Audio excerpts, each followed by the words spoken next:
station. This is Houston. Are you ready for the event? Houston, we are ready for the event. Shawn Mendes, this is Mission Control Houston. Please call station for a voice check. Station, this is Shawn Mendes. How do you hear me? Shawn, we have you loud and clear. Welcome to the International Space Station. It is such an honor to speak with you guys. I feel so giddy and excited right now. I just want to say I'm so happy and excited to be doing this to help educate young people about our planet right now. This is really, really spectacular. Before we get started, I know that there's a lot of new fans and viewers watching right now, so would you guys all mind introducing yourselves? Absolutely, and happy Earth Day. I'm Dr. Shannon Walker, the current commander of the International Space Station. Hi, I'm Mike Hopkins, a colonel in the United States Space Force, as well as a NASA astronaut. I'm the commander of the SpaceX Crew Dragon Resilience and a flight engineer here on the International Space Station. Hi, happy Earth Day. Konnichiwa. Soichi Noguchi, Japanese Space Agency. Happy to talk to you. Happy Earth Day, Commander Victor Glover, flight engineer aboard the International Space Station and pilot of Crew Dragon Resilience. Happy Earth Day. My name is Mark Vandehei. I am an Expedition 65 crew member, NASA astronaut, and a retired Army officer.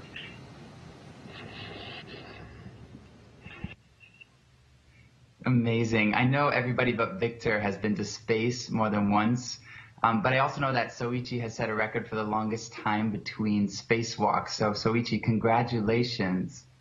I just have a quick question. I want to know, how has your perspective of Earth changed after viewing it through the cupola?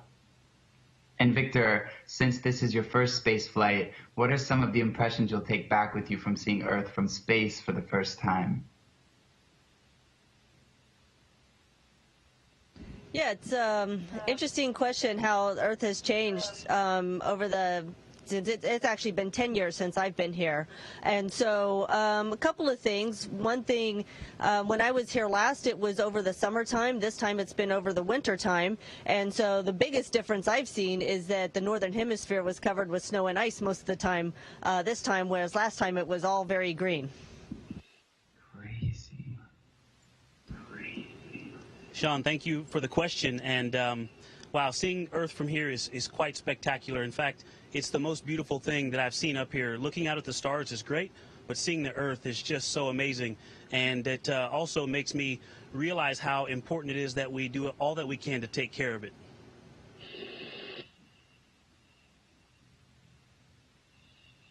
You know, it's so incredible. I'm literally here just like, I cannot believe you guys are all the way up there. It's really amazing. Thank you again for letting me here to speak with you guys. But I know we have a ton of questions from followers and young people around the world about Earth science and about the International Space Station. So I'm just going to start with the questions. So we have the first one, and it comes from Jason Burton on Twitter. And Jason says, how long does it take to get to the space station, and what speed is achieved getting there?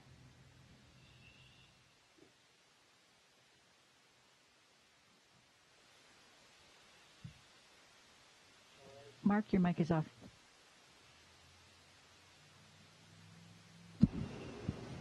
Now with the microphone on. Right now we're traveling 5 miles a second.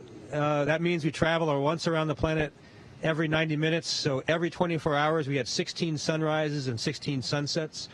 For me, on the spacecraft that I used to get up here, we arrived within 3 hours, so twice around the planet to get there. And for the rest of us, the four of us, we came up on, again, Crew Dragon Resilience. And, you know, the launch actually took about eight and a half minutes, I think, from the time we lit the rocket until we were in space.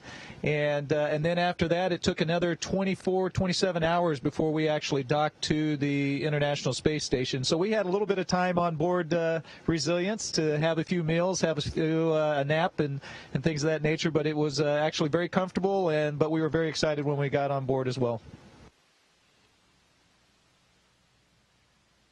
That is so amazing. Our next question we have is from Jaden. It's going to be a video. My name's Jaden. I'm 3. Mr. Astronaut. I use solar energy in space. Jaden, that is an excellent question. And you know, there's Ms. Astronaut as well. Energy can be produced from a variety of ways. You can use solar energy, you can get energy from water, you can use gasoline, you can burn coal, there's even nuclear energy. Well, on the space station, what we have the most of is sunlight, and so that is why we use solar energy to power our space station. Amazing. Super cute. Our next question is from Sloan.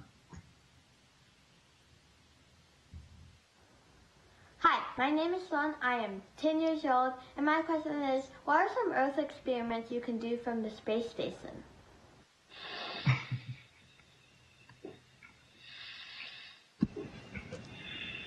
So on my previous flight, we did an experiment with trying to understand the sun's energy input into the Earth. And during Expedition 65, we're going to do an experiment on cotton root systems. We're trying to get a better understanding about how environmental factors like being in orbit, the genes of seeds, all those things affect the resilience of plants. So we're really curious to see how those results work out. And there's lots more going on. And you know, one of the other things we get to do in terms of experiments for the Earth is we get to take pictures. Now, they call it work, but it's also a lot of fun when we get to take pictures of the Earth, and then people on the ground can analyze those pictures and get a better understanding of what's going on down there. I love how you guys pass the mic. It's just like a subtle toss across. So the next question is from Merritt on Twitter, and Merritt says, what types of projects will the Expedition 65 crew be working on while aboard the ISS?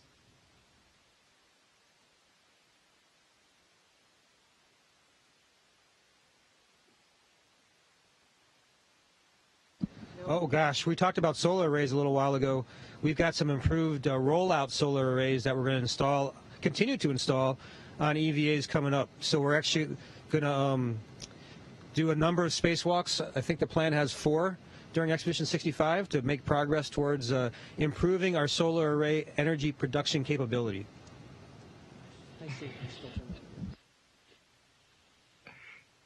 Thank you. Now we have Raya with a very, very important question for you.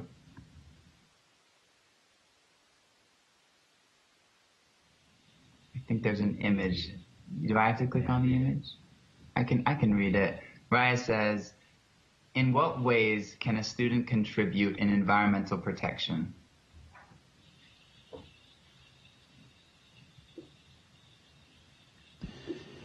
You know, one of the most important things, you know, we talk about recycling and things like that, but up here we have to also think about the way that we live. And so all of us can consider how we live and what we consume.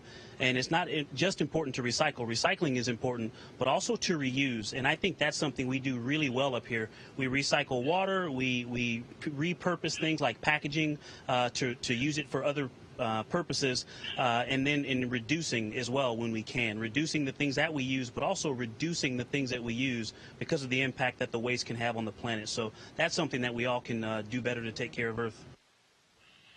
I think there's some other things to do as well. NASA's got a lot of ways that students can participate in what we call citizen science. And so NASA's got projects out there that you can go to at climate.nasa.gov and look at things, because we need people all over the world to collect data for us, and then other researchers take all that data, such as the number of clouds, how high the trees are, when flowers start to bloom, and they can understand what's happening around the world. And then also, if you are a little bit older, you can even work for NASA. Come work for us, because we do a lot of climate science. You guys do a lot of cool stuff. The next question comes from Hank. Hi, my name is Hank, and I am almost 7 years old, and my question is, can you study the ocean from the space station?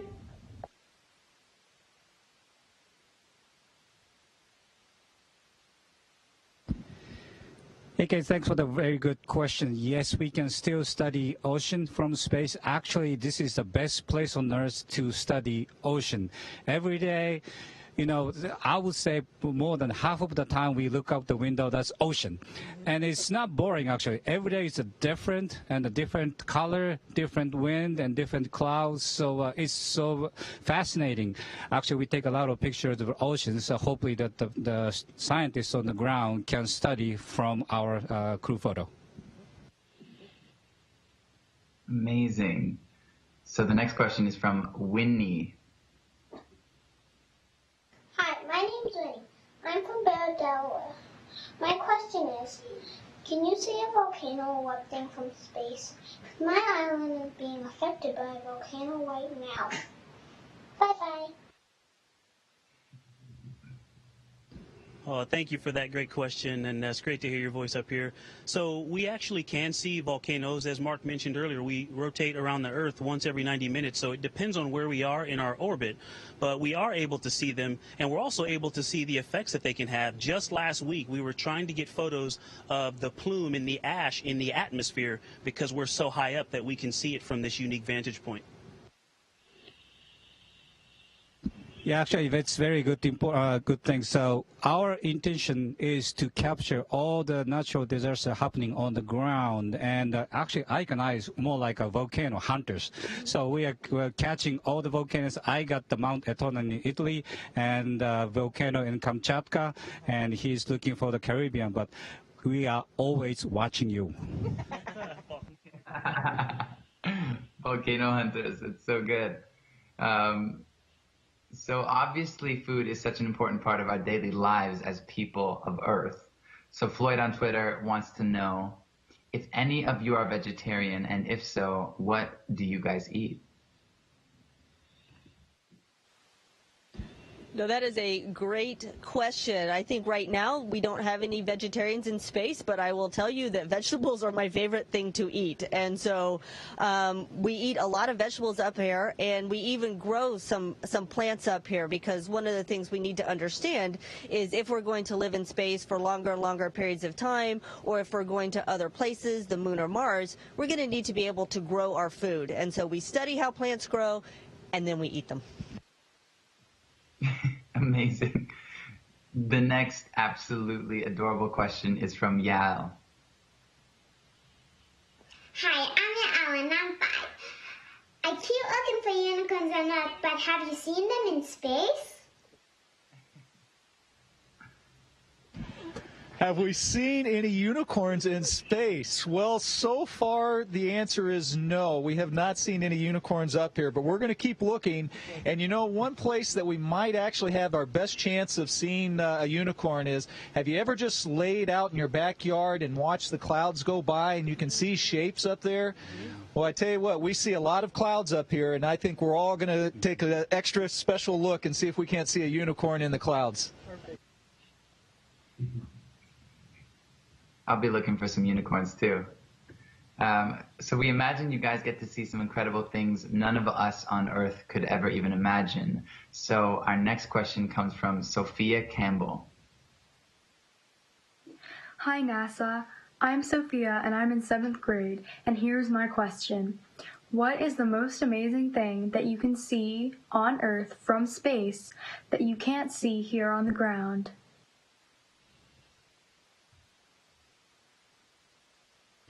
Sophia, that is a great question, and I would say it was actually the very first view that I had when I looked out the window of Crew Dragon Resilience, and I could see so much of the Earth. You know, humankind, we invented telescopes and microscopes so that we could see things at our own level with our own eyes.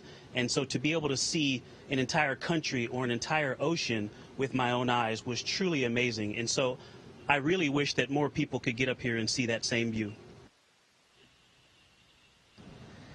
Also, another thing that's amazing is we get to see the top of the atmosphere. So looking at space, the atmosphere looks like a thin puddle of of atmosphere on top of the this beautiful rock we call home. It seems like a very precious layer. That's all I got. Next, we have a question from Julian. Happy Earth Day. My name is Julian. I'm 4.5 years old. My question is, what is Earth from summer cloud?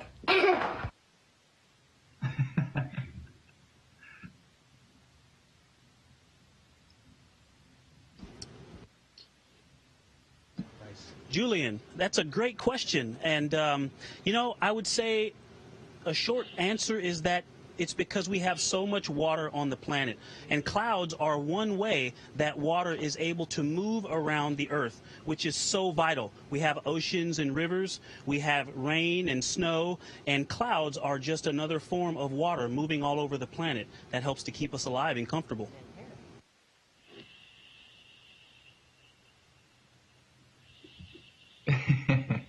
I could watch you guys do this all day. Sevi and Logan are asking something I've actually always wondered myself.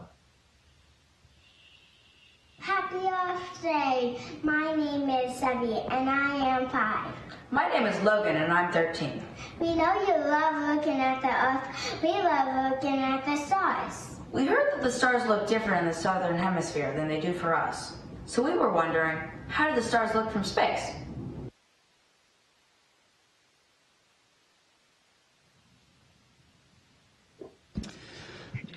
Well, thank you for the great questions. Actually, we can see the stars from here. Actually, the best view is from our own Crew Dragon Resilience. He has the best view in town because from the Dragon window, we can see the velocity vector, the way we are flying into, and there's nothing blocking our view. The other day, we captured the very, very beautiful Milky Way, and it's just out of our world. So this is really the best view. And I would add to that up here you can see so many more stars than you can see. They look pretty much like stars on the ground because we're not that much closer to the stars, but you can see so many more because you don't have the clouds, you don't have the atmosphere in the way, you just have you and the stars. So beautiful. Noah and Yael are curious about Earth systems. Hi, I'm Yael and I'm 5. Hi, I'm Noah. I'm 7. Can you see hurricanes from space? What about snowstorms? What about snowstorms?